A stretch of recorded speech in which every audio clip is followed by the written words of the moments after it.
नमस्कार दोस्तों, मैं हूं डॉक्टर मनोज शर्मा, कोटा राजस्थान से एक बार फिर आप लोगों के सामने उपस्थित हूं।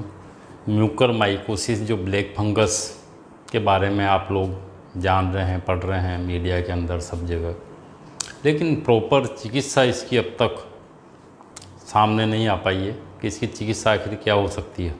मैं आज आप लोगों के सामने म्यूकरमाइकोसिस या ब्लैक फंगस जिसको हम कहते हैं, जो आज एक महामारी के रूप में हमारे सामने है, उसकी आयुर्वेदिक चिकित्सा क्या हो सकती है वो मैं आपको बताने जा रहा हूँ। लेकिन ये होम रेमेडीज़ नहीं है।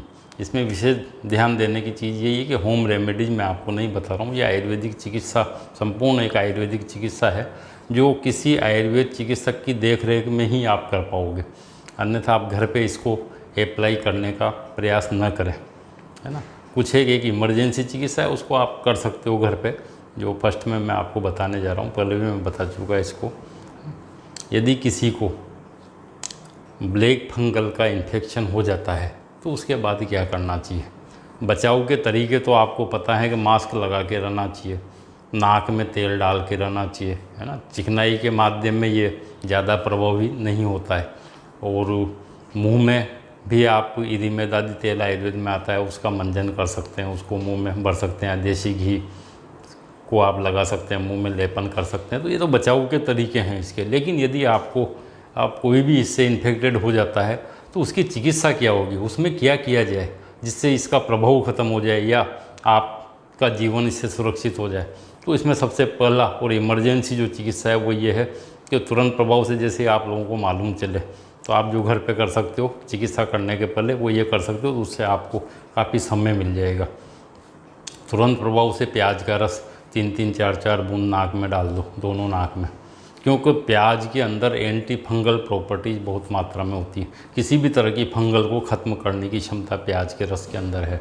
तो इसलिए प्याज के रस को आप नाक में डाल दो। जलन लगेगी, तीखा लगेगा, लेकिन ये उस फंगल को तुरंत प्रभाव से ख़त्म कर देगा जो नाक में गई। क्योंकि ब्लैक फंगल सबसे पहले साइनस के ऊपर इफ़ेक्ट करती है। उसका कारण ये है कि इसके जो बीजाणु है वो हवा में, वायुमंडल में, लोग कह रहे हैं कि हवा से कोरोना फैल रहा है, कोरोना नहीं फैल रहा है, ब्लैक फंगस फैल रहा है। तो इसके बीजाणु वायुमंडल में, अरे श्वास के माध्यम से हमारे शरीर में प्रवेश कर रहा है। और सबसे पहले ये साइनोसाइटिस में जाके इफेक्ट करता है, नाक के अंदर साइनस में पहुंच जाता है, वहाँ पे ये अपना असर दिखाता है। यदि हम उसी स्टेज पे इसको रोक देते हैं तो ये आगे नहीं बढ़ेगा और आप लोग सेफ हो जाओगे। तो सबसे पहला काम, प्याज का रस हम नाक के अंदर डालेंगे और डालते वो भी सीधा साइनस में जाता है और वहाँ से जो ब्लैक फंगस ने जो प्रभावित किया है उस एरिया को, उसको ख़त्म कर देता है। तो ये सबसे प्रभावी तरीका है, क्योंकि इसमें एंटी फंगल प्रॉपर्टीज़ बहुत मात्रा में पाई जाती है। ये मैं नहीं कर रहा, साइंस भी इस चीज़ को मानता है। कई जनरल हैं, कई पत्र पत्रिकाओं में ये चीज़ें मिल जाएगी, आपको नेट पे देखोगे तो। फंगल जब नाक में चला जाता है तो उसका तरीका मैं आपको बता चुका हूँ। अब यदि ब्लैक फंगल ने आपकी आँखों को इफ़ेक्ट कर दिया है, आँखों के अंदर ही चला गया है, तो इसको कैसे आप मैनेज करोगे। क्योंकि मॉडर्न में तो सीधा आँख को निकाल देते हैं, लेकिन आँख निकालना कोई समाधान नहीं है। आप हमेशा के लिए इससे एक अपनी आँख खो देते हो, लेकिन उस आँख को कैसे बचाया जा सकता है, आयुर्वेद में इसका बहुत विस्तृत वर्णन है। तो इसके लिए सबसे पहले आपको त्रिफला क्वाथ से आँखों का प्रक्षालन करना है, आँखों को धोना है। त्रिफला को तो बॉईल कर लो, या बॉईल करना ज़्यादा बेटर रहता है। बॉईल करके और ठंडा करके उससे आप आँखों को रोज़ धोएं। तो ये एक बचाव का भी तरीका है, बचने के लिए भी ये कर सकते हैं। लेकिन फंगल को नष्ट कैसे किया जाए, उसके लिए एक आयुर्वेद में सबसे बढ़िया एक वृक्ष है शिरीष नाम से। शिरीष का वृक्ष एंटी फंगल है, एंटी टॉक्सिक है और एंटी बैक्टीरियल है। ये गुण, ये प्रॉपर्टी इसके अंदर बहुतायत में पाई जाती है। आँखों के अंदर गए हुए किसी भी फंगल को नष्ट करने की कैपेसिटी इसके अंदर है, क्योंकि इसके अंदर इथाइल एसीटेट और पेट्रोलियम ईथर नाम के 2 कंटेंट पाए जाते हैं जो किसी भी फंगल को नष्ट कर सकते हैं। तो जब आँखों में आपको ब्लैक फंगल का इन्फेक्शन हो जाता है, इफेक्ट हो जाता है, तो उसमें आपको सबसे पहले शिरीष के पत्तों का रस, शिरीष के पत्ते लाओ, उनको बारीक पीस लो चटनी की तरह, और उसके रस को निचोड़ लो और आँखों में डाल लो। सीधा आँखों में डालना है उसके पत्तों का रस। इससे आँखों में गया हुआ ब्लैक फंगल वहीं ख़त्म हो जाएगा। आपकी आँखें आपको निकलानी नहीं पड़ेगी, आँखें उससे बची रहेगी। इसके पश्चात सबसे पहले नाक में जाता है साइनस में, उसके लिए प्याज का रस है। आँखों में जाता है सिरिस है। और मुंह में यदि चला जाए, उसके बाद मुंह पे अटैक करता है, मुंह में चला जाता है, तो उसके लिए क्या करना चाहिए? मुंह के अंदर यदि इसका प्रभाव पड़ता है और इन्फेक्टेड मुंह हो जाता है, तो उसको वहाँ से ब्लैक फंगल को मुंह से ख़त्म करने के लिए एक बहुत बढ़िया नुस्खा मैं आपको बता रहा हूँ। इसमें सबसे पहले वही सिरिस के पत्तों का रस लगभग 200 ml के करीब आप ले लें। 5 ग्राम पिपली का पाउडर, 5 ग्राम शुभ्रा भस्म, 5 ग्राम हल्दी और 5 ग्राम सेंधा नमक, इन सबको मिश्रित करके और इसको मुंह में आपको धारण करना है। यानी मुंह में जैसे भर के एक दो कुल्ला करते हैं, भर के रखना है। और भर के इतनी देर रखो कि आपके नाक से आँखों से स्राव आने लग जाए, नाक और आँखों से स्राव चालू हो जाए। इतनी देर आप भर के रख सकते हो इसको, ये आपकी क्षमता है तो। नहीं तो जितनी भी देर आप रख सकते हो उतना ये बेनिफिट करेगा।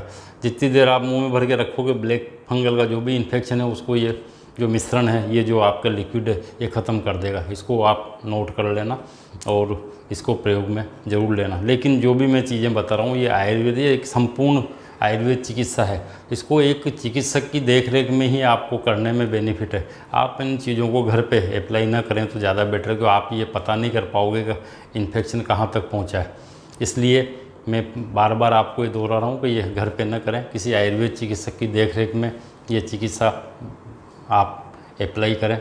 अब इसके पश्चात नाक में जाने का आपका मैंने समाधान बताया, आँख में जाने का समाधान बताया, मुंह में जाने का समाधान बताया, लेकिन सिर के अंदर ब्रेन में भी ये पहुंच जाता है। ब्रेन में पहुंचने के बाद सबसे ज़्यादा घातक हो जाता है, यानी उस मरीज़ को बचाना बहुत मुश्किल हो जाता है। इसके लिए भी आयुर्वेद में एक बहुत बढ़िया तरीका बताया गया है, जिसका नाम है शिरोविरेचन। क्योंकि हम एक सामान्य सा सिद्धांत है, कहीं भी टॉक्सिन चला जाए, कोई भी चीज़ चली जाए, तो उसको वहाँ से बाहर निकाल दो। बाहर निकालना ही एकमात्र समाधान होता है। यदि आपने उसको बाहर निकाल दिया तो आपका जीवन बचाया जा सकता है। ब्रेन से उसको कैसे बाहर निकाला जाए, उसका सबसे बढ़िया तरीका शिरोविरेचन एक तरीका है आयुर्वेद में, जिसमें आप कुछ मेडिसिन को नाक के माध्यम से डाल के और थोड़ी देर उल्टा लेट जाएंगे तो पूरा नाक से स्राव होने लग जाएगा। पूरा टॉक्सिन जो ब्लैक फंगस के बीजाणु सब बाहर निकल जाएंगे और आपका जीवन बचाया जा सकता है। ये तरीका खुद घर पे अप्लाई ना करें, चिकित्सक की देखरेख में करें। इस प्रयोग को कैसे किया जाए, इसमें क्या क्या मेडिसिन आपको लेनी है, उसके लिए सबसे पहले जो मेडिसिन है वो है अपमार्ग, दूसरे नंबर पे देवदाली और तीसरे पे है विडंग। इन तीनों औषधियों का आधा आधा चम्मच पाउडर आप ले सकते हैं। पाउडर लेने के बाद इसको कोई पात्र में, मिट्टी के पात्र हो या कोई स्टील का पात्र हो, उसमें भिगो दें डूबने तक।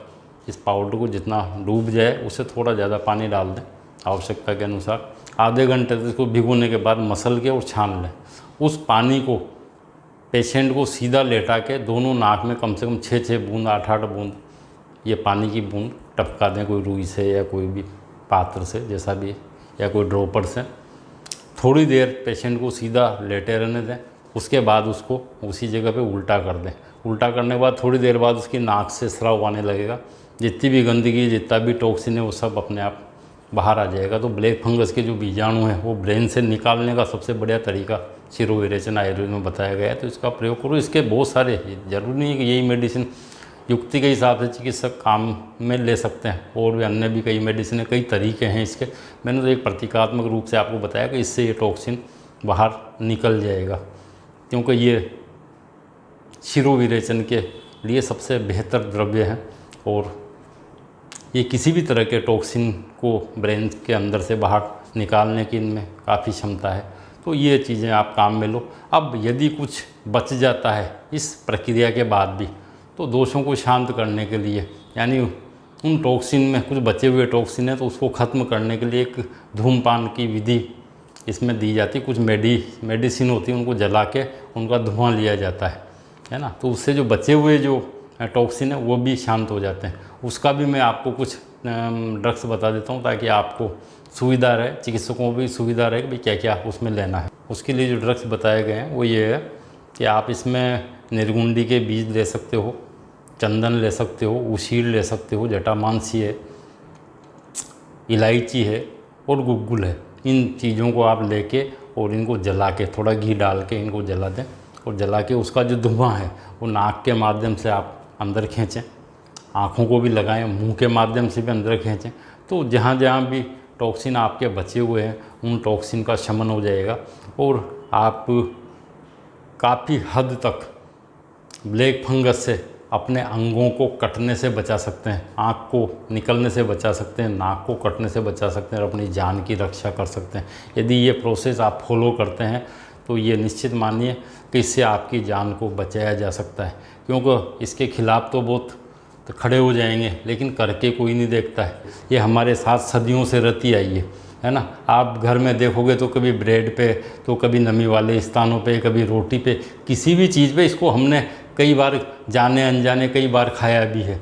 तो खाने में तो ये है कि कई एंजाइम बॉडी के अंदर ऐसे होते हैं कि वो इसको ख़त्म कर देते हैं। तो आज के दौर में ही ये महामारी का रूप इसने क्यों नहीं लिया? इतने सालों से, इतने सदियों से ये हमारे साथ है, इसने कभी महामारी का रूप क्यों नहीं लिया? तो ये एक सोचने का विषय है, इस पर मैं ज़्यादा नहीं बोलूँगा, सब लोग समझदार हैं, है ना। तो ये सोचने की चीज़ है कि अभी इसी वक्त में ये महामारी कैसे बन गई, ब्लैक फंगस जो सदियों से हमारे साथ है। कई फलों में, कई उसमें, कई बार खाया है हमने इसको, कई बार नाक में भी गई है, कई बार हमारे शरीर में गई है। लेकिन अभी ये जो टाइम है, कोरोना काल है, इसी में इसने महामारी का रूप क्यों ले लिया, ये एक सोचने का विषय। और इसके ये जो मैंने चिकित्सा का एक पूरा प्रोसेस आपके सामने रखा है, आयुर्वेद चिकित्सकों के सामने रखा है, इसको करके देखें, आपको बेहतर परिणाम मिलेंगे इसके। और आप लोगों की जानकारी के लिए मैं ये बताना चाहूँगा इस वक्त कि इसी प्रकार की एक फंगल से पेनिसिलिन जैसे एंटीबायोटिक का निर्माण हुआ था, जो दुनिया का पहला पेनिसिलिन था। तो वही फंगल जो एंटीबायोटिक बना रही है एक तरफ, तो वही फंगल जानलेवा कैसे साबित हो रही है? ये एक प्रश्नवाचक चिन्ह है बहुत बड़ा। ये सोचने की बात है, आप लोगों को सोचने के लिए मैं ये टॉपिक देता हूँ, आप सोचिए इस पर। धन्यवाद। जय हिंद, जय आयुर्वेद।